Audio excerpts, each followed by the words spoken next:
Pemirsa, nilai ekspor Indonesia berhasil tumbuh positif di periode Desember 2020, mengokohkan surplus neraca perdagangan yang telah dicatatkan secara bulanan sejak Mei. Ini juga membawa neraca perdagangan sukses mencatatkan surplus sepanjang tahun 2020, berbalik dari defisit yang dicatatkan di 2019. Kinerja ekspor Indonesia tumbuh positif di akhir tahun 2020.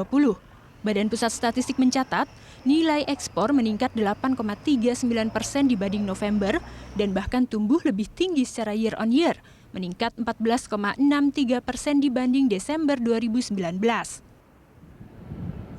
Secara kumulatif sepanjang Januari hingga Desember 2020, nilai ekspor tercatat masih terkoreksi tipis 2,61%.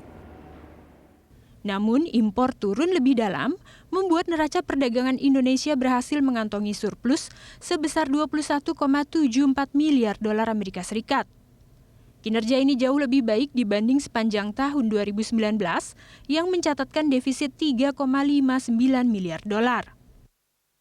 Nilai neraca perdagangan kita mengalami surplus sebesar 21,74 miliar US dollar.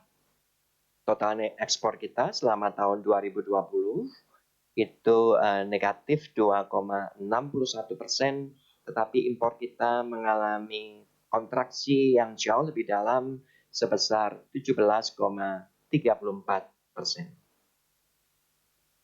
Neraca perdagangan non-migas mencatatkan surplus 27,68 miliar dolar, melonjak dari 6,5 miliar dolar di tahun 2019, meski nilai ekspor terkoreksi tipis 0,57% menjadi 154,99 miliar dolar. Defisit neraca perdagangan migas berhasil diturunkan menjadi 5,94 miliar dolar dari 10,09 miliar di tahun 2019, meskipun nilai ekspor sepanjang 2020 turun 29,5%. Tiongkok masih menjadi pasar tujuan ekspor non-migas terbesar di Indonesia dengan 29,93 miliar, naik 15,59% meski di tengah pandemi. Disusul oleh Amerika Serikat, Jepang, India, dan Singapura. Ekspor terbesar Indonesia berasal dari Jawa Barat dengan 26,59 miliar dolar atau 16,28% total ekspor nasional. Jawa Timur dan Riau menjadi provinsi dengan nilai ekspor terbesar kedua dan ketiga, masing-masing dengan 20,31 miliar dolar dan 13,7 miliar dolar.